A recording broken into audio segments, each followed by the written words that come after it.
Olá, meus amigos, olá, minhas amigas do Legislação Integrada. Aqui quem fala é o professor Bruno Valente. Nossa conversa de hoje é sobre a edição de número 217 do Jurisprudência em Tese do STJ. O tema dessa edição é Direito Ambiental 5, então a quinta edição sobre o tema Direito Ambiental. Antes de começar, não deixe de nos seguir no nosso canal, no Spotify, Deezer, Apple Podcasts, Google Podcasts ou no YouTube, nem de ativar o sininho para ficar sabendo de todas as novidades. Nos segue também no Instagram, @legislação_integrado, onde todo dia tem novidade. E o mais importante de todos os convites, acesse legislaçãointegrado.com.br.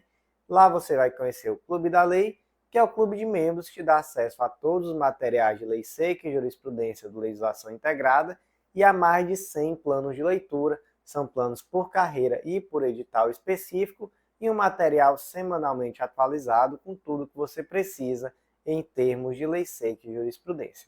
Então, só vantagem, vem fazer parte, que eu te aguardo. Conheça também o Mapa do Aprovado, esse curso que vai te ensinar a organizar todas as etapas do seu estudo de uma forma estratégica, tudo isso com muita autonomia. E também conhece a Editora Integrada, essa editora que é uma parceira do concurseiro e que vai te ajudar a publicar aquele livro que está ali na gaveta, aquela monografia, aquela tese, que vai ser tão importante, tão útil em uma futura prova de títulos. Então, meus amigos, sem mais delongas, vamos para a primeira tese. Tese 1. Nos crimes ambientais, as esferas administrativa e penal são independentes, razão pela qual a instauração e a tramitação da ação penal dispensam da apuração dos fatos pelo órgão administrativo competente. Meus amigos, aqui uma das máximas quando tratamos de responsabilidade ambiental, a questão da independência das esferas. As esferas penal, civil e administrativa são independentes. Isso significa que é possível que o indivíduo seja condenado nas três esferas simultaneamente ou em apenas uma dessas esferas de forma separada. De tal modo, gente, que aquilo que acontece em uma das esferas não necessariamente repercute na outra. E claro, gente, que os próprios requisitos para a punição são diferentes. Então, por exemplo, nós temos que na esfera civil é possível, via de regra, a responsabilidade independentemente de culpa, a responsabilidade de natureza objetiva. Já nas esferas administrativa e criminal, não existe responsabilização objetiva. É necessária a demonstração, no mínimo, de culpa.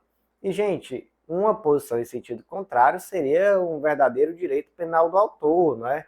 Para quem não sabe contextualizar, um exemplo de direito penal do autor seria aquela teoria do direito penal do inimigo. Então, de fato, isso é algo totalmente excluído do direito brasileiro, de tal forma que tanto a punição penal quanto a administrativa necessitam da demonstração de culpa. Mas, gente, eu acabei saindo aqui um pouco do foco para trazer esse tema que eu acho que também é muito relevante, mas aqui, basicamente, temos essa questão da independência de instâncias. E aí, imagina uma determinada situação que o indivíduo é criminalmente condenado, mas ele se defende afirmando que não existiu a apuração dos fatos pelo órgão administrativo competente. Ele diz, olha, eu não posso ser penalmente punido porque nem sequer administrativamente eu fui. Os órgãos administrativos competentes sequer apuraram esses fatos, então não é possível a minha punição na esfera criminal. Isso é viável? Não, gente, isso não é viável. Isso não é viável. Então, o simples fato do indivíduo não ser punido, ou mesmo não ser investigado na esfera administrativa, não tem impacto sobre a esfera criminal. Vamos para outro exemplo. O indivíduo responde uma ação civil pública por um dano ambiental e ele celebrou um TAC. E aí, nesse termo de ajustamento de conduta, ele se comprometeu a tomar determinadas medidas e ele também é réu em uma ação criminal e ele vai até o juiz e diz, excelência, por gentileza, eu já celebrei aqui um TAC e extingo aí também a minha ação criminal porque esse termo de ajustamento de conduta, ele tem a capacidade de elidir, ou seja, de afastar a tipicidade do crime. Isso é verdade, gente? De forma alguma, isso é verdade. a simples assinatura de TAC não resulta na extinção da ação penal.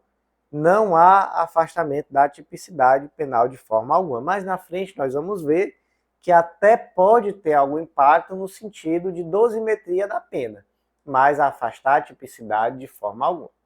Tese 2. A Lei 9605 de 98, que é a Lei de Crimes Ambientais, dispõe sobre tipos de infrações e sanções de natureza criminal e administrativa. A imposição concomitante das duas modalidades de pena não configura bis e idem. E aí, gente, aqui um mero desdobramento da tese 1. Como já conversamos, existe essa independência das esferas criminal e administrativa. E aí, se você for até a Lei dos Crimes Ambientais, você vai perceber que o capítulo 5 trata dos crimes contra o meio ambiente e o capítulo 6 trata das infrações administrativas. E aí, é muito possível que aquela ação que foi tomada seja um crime e uma infração administrativa. E aí vai ser punido duas vezes? Vai ser punido pelo crime e vai ser punido pela infração administrativa. Punição criminal, punição administrativa. E pode até também ter uma punição civil, nenhum problema, não há bis idem. Tese 3. A multa aplicada pela Capitania dos Portos em decorrência do derramamento de óleo não exclui a possibilidade de aplicação de multa pelos órgãos de proteção ao meio ambiente, não incorrendo em bis e idem, pois possuem fundamentos jurídicos diversos. Imagina aqui uma situação concreta. Um navio derramou óleo no oceano. E aí chegou a Capitania dos Portos e aplicou uma multa. E aí logo depois chegou o IBAMA e aplicou outra multa. E aí, as duas multas podem coexistir? Sim, as duas multas podem coexistir. Por quê? Porque o fundamento jurídico das multas é diverso. Já começa pela própria legislação. Enquanto a multa aplicada pelo IBAMA tem por fundamento a Lei 9605, que é a Lei de Crimes Ambientais, a multa aplicada pela Capitania dos Portos tem como fundamento a Lei 9966. Olha só o que diz o artigo 22 da Lei 9966 de 2000.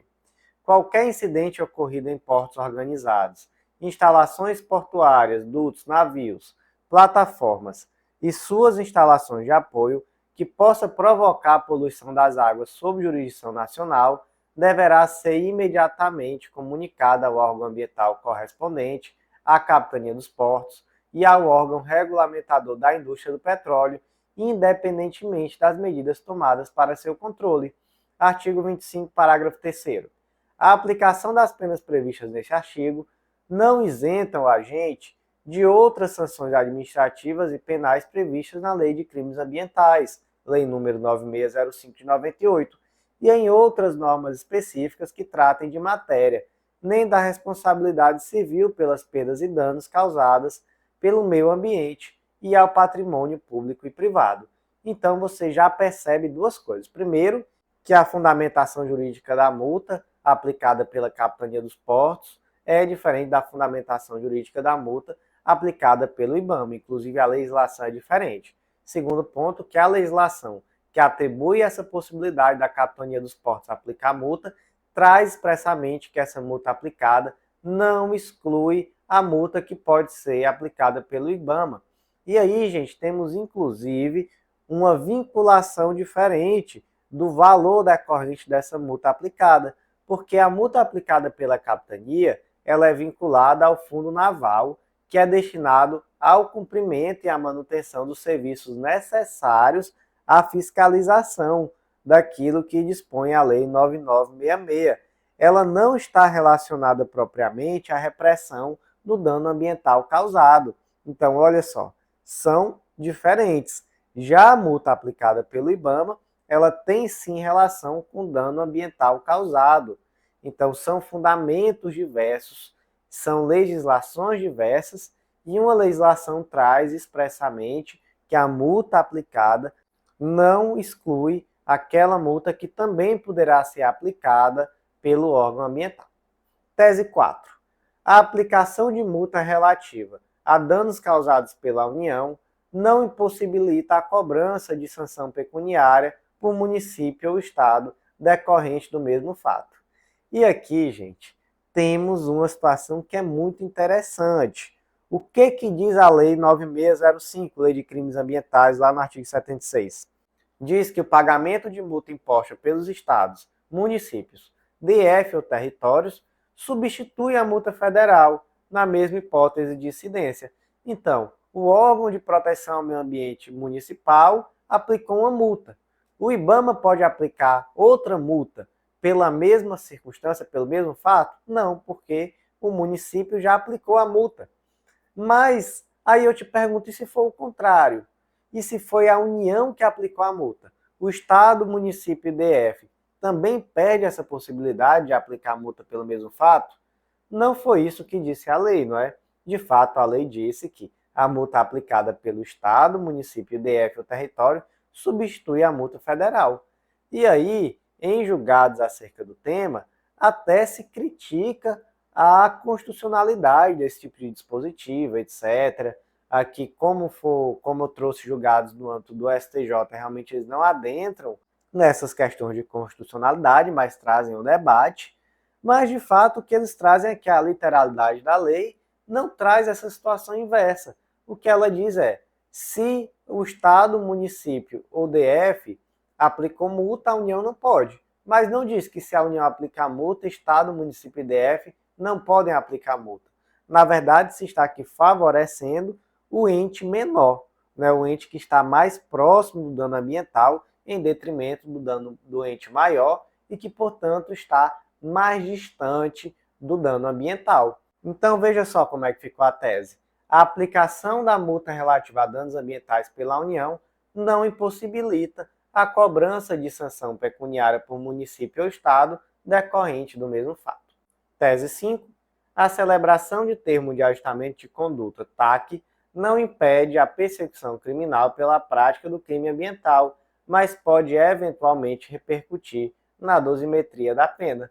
Gente, já conversamos, inclusive, sobre esse ponto, né? Lá nas teses anteriores. Veja só, há uma independência das esferas civil, administrativa e criminal. Então, aquilo que você faz em uma esfera não necessariamente repercute sobre outra esfera. Qual um dos efeitos disso? Um dos efeitos disso é que, se você celebra um TAC com o objetivo de pôr fim a uma ação civil pública, com o objetivo de pôr fim a algum procedimento administrativo, isso não vai excluir a tipicidade da ação que você tomou no âmbito criminal, não repercute de forma direta.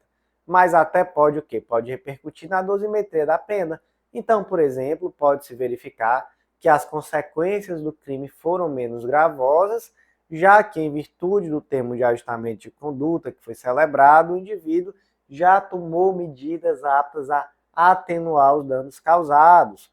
Você pode, enfim, dentro da dosimetria da pena, verificar em que circunstâncias, em que fases da dosimetria é possível você diminuir a pena em virtude desse TAC celebrado, mas afastar a tipicidade não. Tese 6. O cumprimento do TAC deve observar as normas vigentes à época de sua celebração. Posteriores alterações legislativas não têm potencial para atingir ato jurídico perfeito. Gente, eu vou trazer aqui para vocês um caso concreto adaptado. Já conversei com vocês em um podcast anterior sobre um caso exatamente igual a esse. O José praticou um dano ambiental decorrente da construção de uma chácara em área que deveria ser destinada à reserva legal. Algum tempo depois, o José foi autuado pelo órgão ambiental, oportunidade em que celebrou um termo de ajustamento de conduta, comprometendo-se a desfazer a construção e a reflorestar a área, certo? Acontece que algum tempo depois disso entrou em vigor um novo Código Florestal, a Lei 12.651 de 2012, e essa nova lei, gente, quando ela entrou em vigor, que já não é nova, né, na verdade, é uma lei que já tem mais de 10 anos, mas quando ela entrou em vigor, muito se discutiu acerca de sua constitucionalidade, porque ela trazia questões que eram menos protetivas ao meio ambiente. E aí, nesse caso concreto aqui, o José foi exatamente favorecido, ou seria favorecido, né, por essa previsão, já que pelo novo Código Florestal, aquela área que ele devastou, ele até poderia, Pelo antigo Código Florestal ele não podia, mas pelo novo ele podia. Então ele disse, olha, eu sei que eu celebrei um TAC afirmando que eu ia desfazer essa construção, mas olha aí o que o novo Código Florestal está dizendo. Ele está dizendo que eu poderia manter essa construção, então eu não vou mais desfazer. E aí, José, vai ser possível deixar de cumprir o TAC porque vem uma nova lei menos protetiva ao meio ambiente e, consequentemente, mais favorável a você? A STJ entendeu que não. Não é possível a retroatividade do novo Código Florestal para reger um termo de ajustamento de conduta que foi celebrado na vigência do anterior. Qual lei se aplica ao fato? A lei do tempo do fato. Então, nesse caso, a lei aplicada é o Código Florestal vigente à época do fato. O TAC foi celebrado na vigência do Código Florestal antigo e, por isso, o TAC deverá ser observado. Não é possível você querer a retroatividade da lei ambiental menos benéfica. Tese 7. A materialidade do crime ambiental pode ser verificada com base em laudo de constatação realizado por policiais ambientais que gozam de fé pública. Caso concreto adaptado. O Jailton foi flagrado pela polícia logo após pescar 6 peixes da espécie piraputanga, de tamanho inferior ao permitido pela legislação ambiental. Na hipótese, o policial fotografou os peixes ao lado de uma trena, bem como fez constar todo o ocorrido em laudo de constatação. Então, suponha, por exemplo, que a legislação ambiental só permite que naquela área se pesque peixes da espécie piraputanga de tamanho superior a 30 centímetros, e ele estava pescando peixes de 18, 20 centímetros, e aí ele estava com esses 6 peixes pequenos dentro da sua embarcação. Por que isso é um problema, gente? Porque esse tipo de lei tem por objetivo permitir a reprodução dos peixes. E aí, quando você pesca os peixes ainda em idade inferior àquela que seria a mínima para a sua reprodução, você acaba por comprometer toda a cadeia. Certo. E aí, isso é crime? Isso é crime, está lá no artigo 34 da Lei 9605 de 98, Lei de Crimes Ambientais. É o crime de pescar em período no qual a pesca seja proibida ou em locais interditados pelo órgão competente. E a pena aqui seria de detenção de 1 a 3 anos ou multa, ou ambas as penas cumulativamente. Mas aí o Jailton disse que, na verdade, essa pena que foi lá aplicada, que aqui no nosso exemplo foi uma pena de 1 ano de detenção e 10 dias multa, essa pena era nula, porque não existia nos autos a prova pericial, e sem essa prova pericial não seria possível comprovar a materialidade do delito. E aí, prevaleceu essa tese do Jailton? Não prevaleceu, gente. Por quê? Porque entendeu-se que o policial goza de fé pública e aquele laudo de constatação, inclusive com as fotografias dos peixes ao lado de trenas, com a narração de todo o ocorrido, tudo documentado, aquilo serviria como uma prova hábil a demonstrar a tipicidade do delito. Então, se no caso concreto ele não podia pescar o peixe da espécie piraputanga, de tamanho inferior a 30 centímetros naquela área, e de fato o policial fotografou esses peixes apreendidos ao lado de trenas, demonstrou que os peixes tinham tamanho inferior, de fato a materialidade está demonstrada e existe uma fé pública, ainda que não tenha sido possível elaborar um laudo pericial acerca disso. Isso não afasta, tá, gente, a materialidade. Aí você pode me perguntar, mas professor, 6 peixes, isso daí não dá para aplicar o princípio da insignificância, não? No caso concreto, foi afastada, e especialmente tendo em vista que o Jailton responde por outros crimes da mesma natureza. Então existe aí uma reiteração criminosa. E aí, aprofundando, tá? Em certas circunstâncias, o STJ tem sim jurisprudência, aplicando o princípio da bagatela nesse crime de pesca ilegal. Então, por exemplo, lá no RESP 1.409.051 de Santa Catarina, se entendeu que a pesca de um único peixe ainda vivo e que foi devolvida ao Rio, de fato afasta a tipicidade do crime. Gente, aí pelo amor de Deus, né? Mas a regra é de uma dificuldade muito grande de aplicação do princípio da bagatela nesse tipo de crime, tá?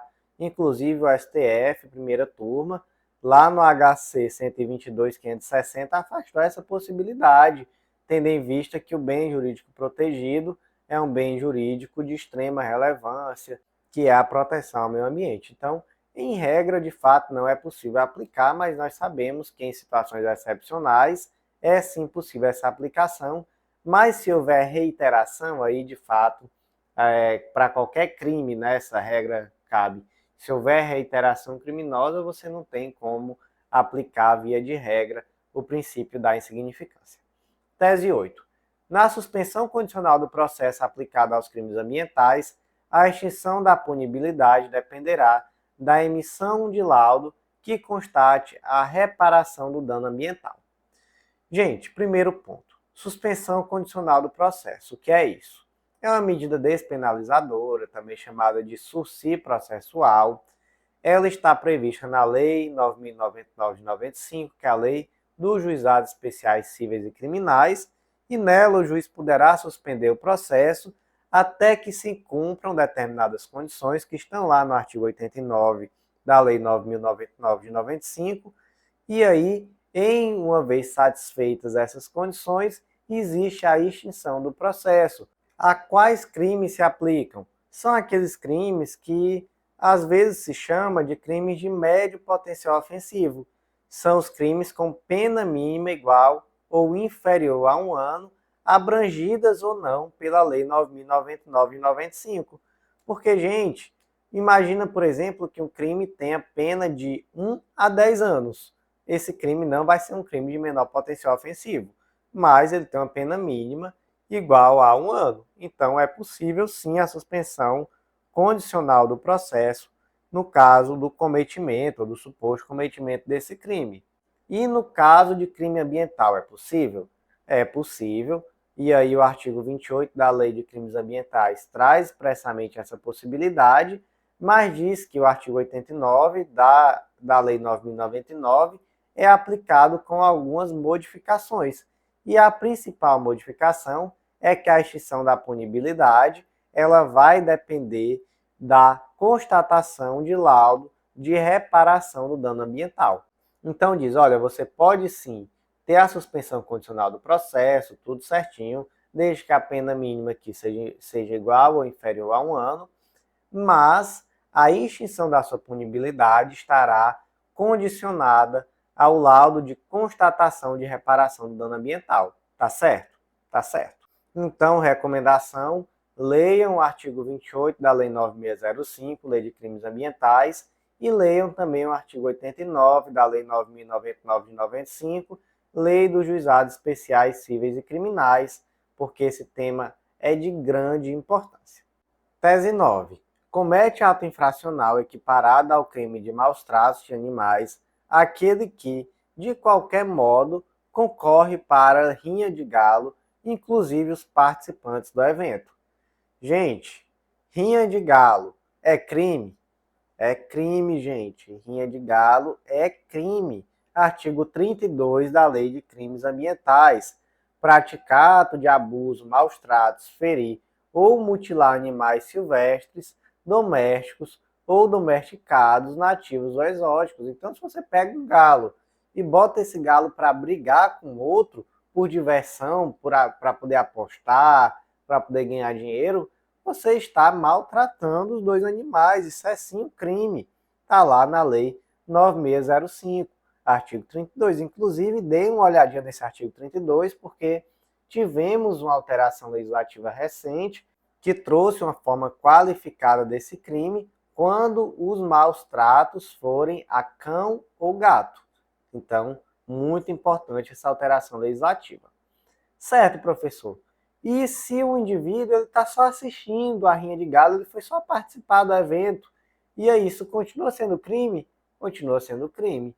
Participar de um evento criminoso também é crime.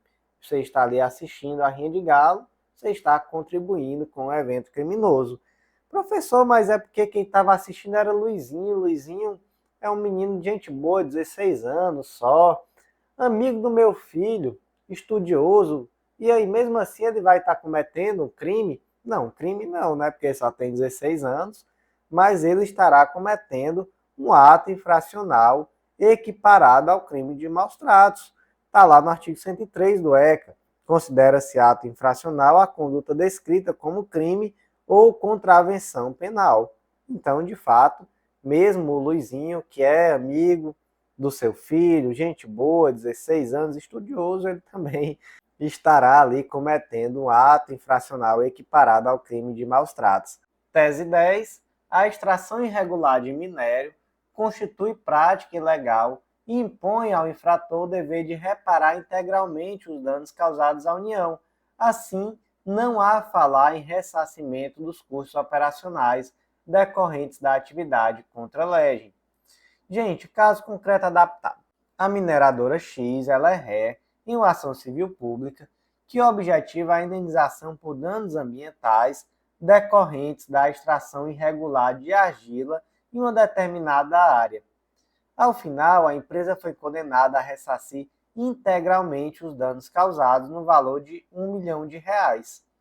Mas aí a mineradora X recorreu dessa decisão afirmando que o valor correto da indenização teria que ser só R$ 500 mil, porque ela disse, olha, eu de fato faturei aqui 1 milhão, mas eu tive custos operacionais, então esses custos operacionais estão na monta de R$ 500 mil.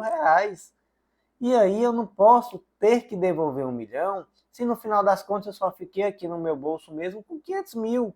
Se eu devolver 1 milhão, sendo que no meu bolso só tem 500 mil, na verdade vai estar ocorrendo um enriquecimento sem causa da União.